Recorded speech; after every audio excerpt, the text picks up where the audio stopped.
Hi family, and welcome back to the spiritual series. It's been a while since we posted under the biblically based perspectives of the end, but here we go again.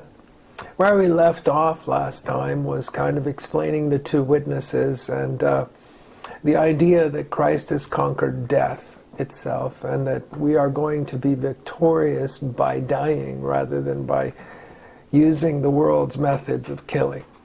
And I think that's really important. But I want to go a little bit further now because we are considering the two witnesses. And I want to look at a biblical prototype in the Old Testament of what was going to happen at the end. And again, we're going to come into the same kind of gematria thing we've seen before with the story of Joseph and others, where God is using not only two, but 2 times 2 in the story. We see this, of course, this pattern because Moses gets the 2 tablets of stone twice. We see that Joseph gets to interpret a dream that is 2 dreams, but it's 2 weeks each time, and yet the 2 dreams are one. And so we see this over and over again, and we see also that every time there's a 2 here, the 2 are 1, and so on. But we understand that the Hebrew wants to see this double 2 because 2 in the meaning is that it's emphasizing or taking to the extreme value of whatever is being repeated twice. And so we see this. We see this in Shavuot when God prescribes that 2 loaves are to be waved and that these are to be risen loaves. They're kind of like dare I say Easter bread, but they are challah. They're wonderful sweet bread that is quite tasty and interesting braided version of a very fine loaf of bread. But I want to talk about Elisha, because what happens is Elijah, who is one of the prototypes of the witnesses, is taken into heaven in a chariot of fire. He doesn't die. He's taken up. But as he goes, his mantle falls, and he has called a young man named Elisha to take his place. And so Elisha's prayer to God, and again we see this, if the spirit of Elijah is coming upon Elisha, Elisha wants a double portion, and God promises him that he will get a double portion. What's fascinating is if you begin to read the story of Elisha, you begin to see that the events themselves are being repeated from Elijah's life.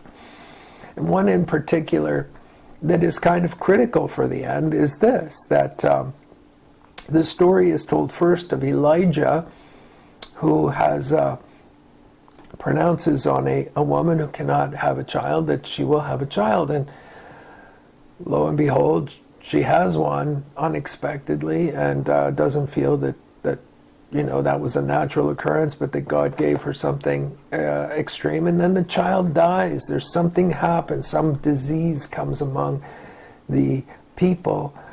And it's interesting that as you explore that story, what you find out is that this particular disease took the breath away. And I think that's significant in the age of Corona. I think that what you're looking at right now is you're looking at something similar to what God did in the story of Elijah. Well, let's move to the story of Elisha. What you find is almost an identical story. Fascinating. This guy with a double portion who gets the same spirit of Elijah, it's the second coming of Elijah, if you will. And his name is even similar. It's Elisha, and here he is dealing with the same situation. And he raises the woman's son as well. And so both of these boys come back from the dead. And this is a very fascinating parallel, I think, to the end times. So as we look at the patterns and we look at the prototypes, we look at the shadows and the types that God is showing us of the end, we see that God is really emphasizing something here. In the fact that there are two stories of this resurrection coming, this is also significant. This is God emphasizing a particular moment in the life of Elijah and a moment in the life of Elisha that we should be paying attention to in the last days. Again, it's taking things to an extreme. And so what we're seeing right now is we're seeing, okay, there's a pattern, there's a prototype here. Well, as you look at Elisha's life, I want to leave you with just one word of encouragement for today, and then we're going to go into some more detail later. But the word of encouragement is this, that as you look at the pattern of Elisha's life, you see that his servant goes out of the house one day to find that Elisha has been surrounded by Syrians. You see, they were upset that Elisha had a word from God and knew what their plans were, and so they were out to kill Elisha. And so Gehazi walks out and he's terrified. He looks at the army and he sees everybody surrounding this little town of Dothan where he's residing. And he just doesn't know how they're going to escape. And he's just beside himself. And so Elisha is very calm. He just says to Gehazi, listen, don't be afraid. Well, it's one thing to say, don't be afraid, if all you see is the enemy around you.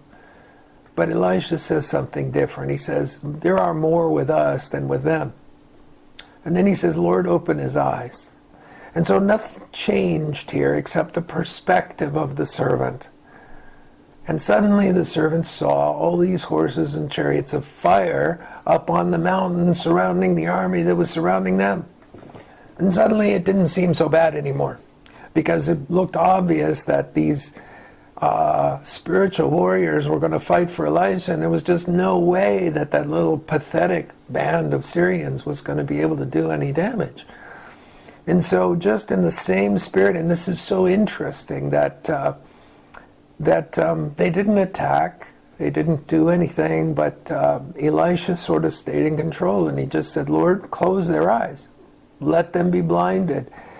And the entire group that came to kill him was blinded, and they somehow or other they got accepting of Elijah's presence among them as he walked out and said to them, the guy you seek isn't here, and let me take you to where he is. And they just sort of accepted that. Now, if I were an opposing army and I suddenly was blind, I don't think I'd be all that interested in going to pursue my enemy if I had been blinded by the very God of the enemy that I was worrying about.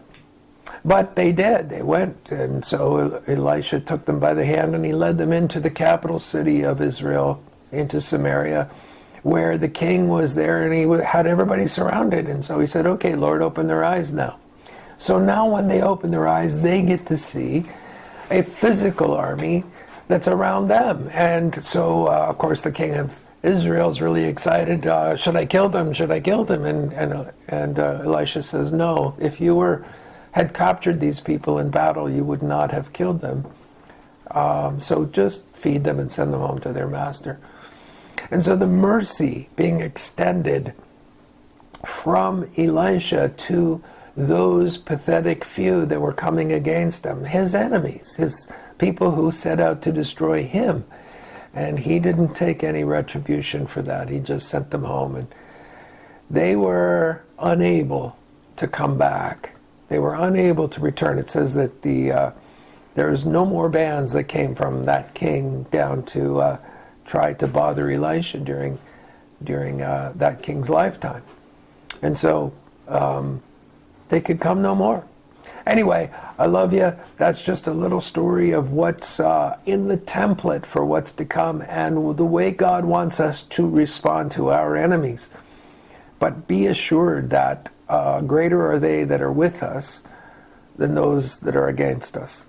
And there won't be an issue when God decides to show himself strong and do whatever he's going to do at this juncture in our lives. God's going to get the glory. He's going to be clearly in charge. And those with spiritual eyes are going to get to see the Spirit behind it.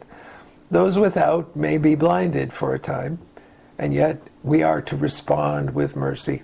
So love you, and I'll see you in the next video.